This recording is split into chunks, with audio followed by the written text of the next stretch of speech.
जनता को जो है आपके जो उम्मीदवार है उसको छोड़कर निर्दलीय के साथ काम कर रहा है, क्या उस पर क्या क्या सब छोटी छोटी बातें वैसे क्या। मैडम आपके नेता थे देवेंद्र कादियान, वो आरोप लगा रहे हैं, राजीव जैन ने आरोप लगाए कि जो टिकटें हैं उसमें पैसे का लेन देन हुआ। बहुत ज्यादा तो मैं बोल नहीं सकती क्योंकि बात करी रोजगार कार्यालय 750 करीबन रोजगार कार्यालय है हरियाणा के अंदर, लेकिन रोजगार कार्यालय के थ्रू भर्ती तो नहीं हो रही, कारण क्या है? देखो, पहली बार भारतीय जनता पार्टी की सरकार जब से आई तब से पहली बार तो ये हुआ कि 1,40,000 नौकरियां हमने बिना पर्ची और बिना खर्ची के दी। इससे पहले चाहे हमारे चौटाला साहब थे वो भी जेल जा चुके, चाहे हमारे हुड्डा साहब थे, चाहे किसी भी 1966 जब से हरियाणा आज़ाद हुआ किसी भी चाहे पार्टी की सरकार रही, हमेशा नौकरियां कैसे मिली? या तो आपने किला बेचा, या आपने घर बेचा, या अपनी माँ के गहने बेचे, या फिर आप किसी ना किसी बड़े नेता के पैरों में लेटे। उसके बिना हरियाणा में बिना पर्ची बिना खर्ची के नौकरी नहीं मिलती थी। माननीय मनोहर लाल जी ने ये इतना महत्वपूर्ण निर्णय लिया और उन्होंने सबका विरोध भी झेला, लेकिन उसके बाद भी उन्होंने निर्णय लिया कि पूरी की पूरी पारदर्शिता के साथ हरियाणा में नौकरियां मिलेंगी। 1,40,000 नौकरियां जो है हरियाणा सरकार ने दी, लेकिन और उसके बाद भी जो 20,000 दी वो भर्ती रोको गैंग जिन्होंने वो नौकरियां बीच में रुकवा दी। सवाल आपको पूछना चाहिए भर्ती रोको गैंग से कि जो नौकरियां हमारी सरकार ने दे भी दी उसमें भी उन्होंने अड़ंगा लगा दिया और उन नौकरियों को रोक दिया। तो हमारी सरकार पहली बात ट्रांसपेरेंसी से नौकरी देती है। दूसरी बात, ये हम सबको पता है कि अगर आप कोई झूठा वादा करके आते हो, आज हिमाचल प्रदेश की सरकार झूठा वादा करके उन्होंने सरकार तो बना ली कि हम सभी को पेंशन देंगे, पैसे थे नहीं आपके पास पेंशन देने के लिए, लेकिन आपने झूठा वादा किया, सरकार बना दी।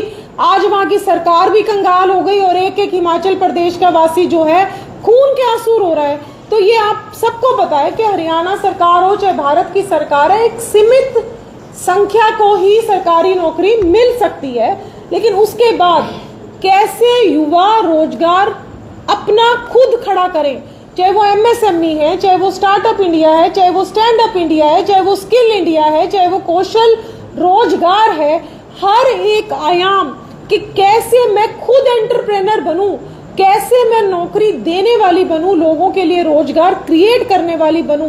चाहे विदेशी कंपनियों का भारत में निवेश करवाने की चिंता करनी हो, चाहे मोबाइल की फैक्ट्रियां लगवानी हो, चाहे रक्षा उपकरणों की फैक्ट्रियां लगवानी हो, ये सारे के सारे आयाम केवल इसीलिए भारत में खड़े करे जा रहे हैं कि भारत के युवाओं को नौकरी मिले, भारत के युवा खुद रोजगार खड़ा करें और लोगों को रोजगार दें।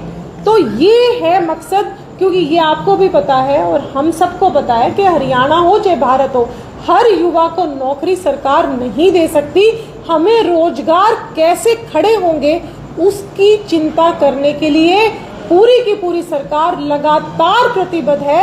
जब मैं ये पूछ रहा था कि रोजगार कार्यालय के थ्रू जो सिस्टम है उससे लगी रही है लगातार नौकरियां। 1,40,000 नौकरियां हमने दी है और जितने भी रिक्त पद हैं वो जैसे ही 8 तारीख को हमारी सरकार बनेगी उनको भी हम सिस्टम के साथ भरने की चिंता तुरंत प्रभाव से करेंगे। अर्चना जी, आपने कहा कि बिना खर्चे बिना पर्चे जो है नौकरियां मिलती हैं, लेकिन 2 जगह आपके नेता थे देवेंद्र कादियान, वो आरोप लगा रहे हैं, राजीव जैन ने आरोप लगाए कि जो टिकटें हैं उसमें पैसे का लेन देन हुआ। भाई देखो, अब बहुत ज्यादा तो मैं बोल नहीं सकती क्योंकि हमारे ही कार्यकर्ता हैं, ठीक है, लेकिन मैं स्पष्ट वक्ता हूँ।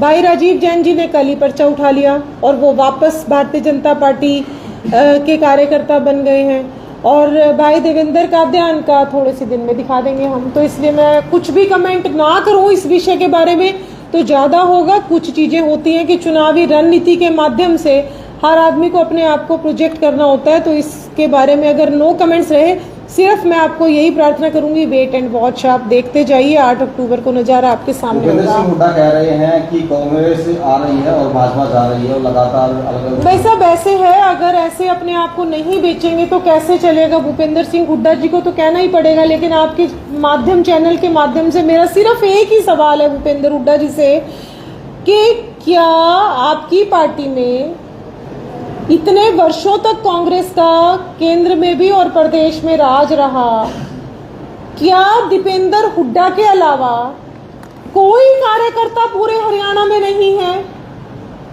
क्या बहन शैलजा, जो एक दलित परिवार से भी है, जिन्होंने इतना लंबा संघर्ष भी किया, उनके लिए उनका कोई दायित्व नहीं बनता दलितों के लिए?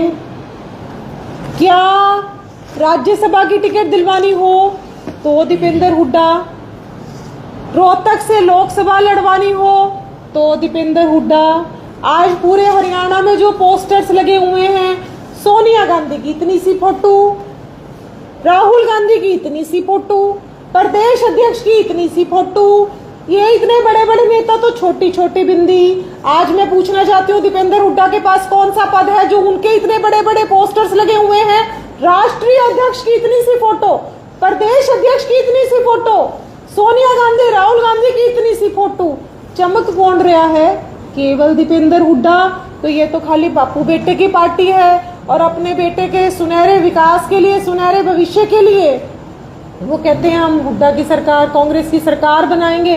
तो बाकी सारे कांग्रेस के कार्यकर्ताओं को सोचना चाहिए कि भाई तुम्हारा भविष्य क्या है। किरण चौधरी को उन्होंने किस तरीके से प्रताड़ित किया और बहन किरण को भी भाजपा का दामन थामना पड़ा। और देख लेना शैलजा जी को भी वो कैसे खून के आंसू रुलाएंगे। हो सकता है कहीं उनको भी हमारा ही दामन ना थामना पड़ जाए। आपकी पार्टी में योग्यता के हिसाब से काम किए जाते हैं? भारतीय जनता पार्टी कार्यकर्ता आधारित पार्टी है, कार्यकर्ताओं से ही बनी हुई पार्टी है। हमारे ही यहाँ पर एक गरीब चाय बेचने वाले का बेटा प्रधानमंत्री बन सकता है और एक गरीब किसान का पिछड़े वर्ग से आया हुआ साधारण कार्यकर्ता जिसने एक बूथ अध्यक्ष से अपनी जिंदगी शुरू करी और वो मुख्यमंत्री बना। लेकिन कांग्रेस में ऐसे हो सकता है क्या? कांग्रेस में अगर आपको मुख्यमंत्री बनना है तो पीछे क्या लगा होना चाहिए?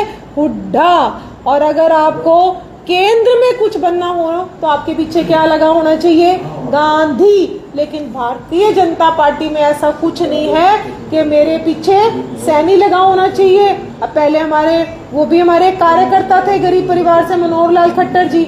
आज जो है हमारे मुख्यमंत्री नायब सिंह सैनी जी हैं, वो भी हमारे कार्यकर्ता थे। कार्यकर्ताओं द्वारा बनाई गई, कार्यकर्ता आधारित, कार्यकर्ताओं द्वारा चलाई हुई ही भारतीय जनता पार्टी एक ऐसी पार्टी है जो केवल कार्यकर्ताओं की पार्टी है। पार्टी में तो कार्यकर्ताओं को दबाने का काम किया जा रहा है। गोहाना में जो बहुत सारे नेता थे जिनको टिकट दी जा सकती थी, बाहर से लाकर जो है बाहर से लाकर कैसे कह सकते हैं आप? 2 बार डॉक्टर अरविंद शर्मा जी ने रोहतक से चुनाव लड़ा। जो व्यक्ति 10 साल पहले भारतीय जनता पार्टी में आ गया, आज हम कैसे कह सकते हैं कि उसको बाहर से लाकर चुनाव लड़ाया गया? अब कार्यकर्ता कोई आरोप लगा रहा है। देखिए, कुछ कार्यकर्ताओं की मैं एक बात आप लोगों को कहना चाहती हूँ कि हमारे कार्यकर्ताओं को भी इस, जो मैं कह रही हूँ, ये ऐसे भी कुछ बहुत चंद कार्यकर्ता ऐसे होंगे जो सेल्फ सेंटर्ड करके ऐसी कोई बात भारतीय जनता पार्टी के लिए कहते हैं। नहीं तो हमारी कार्यकर्ता का संस्कार क्या है? भारतीय जनता पार्टी के कार्यकर्ता का, भारतीय जनता पार्टी के कार्यकर्ता का संस्कार है कि मुझसे बड़ा मेरा दल और मेरे दल से भी बड़ा मेरा राष्ट्र। तो हमारा कार्यकर्ता अपनी चिंता ना करते हुए पार्टी की चिंता करता है, और जब पार्टी और देश की भी बात आती है तो पार्टी से भी छोड़कर वो देश की चिंता करता है। जो है आपके जो उम्मीदवार है उसको छोड़कर निर्दलीय के साथ काम कर रहा है, क्या उसमें क्या सब छोटी छोटी बातें वैसे क्या? मैडम आपने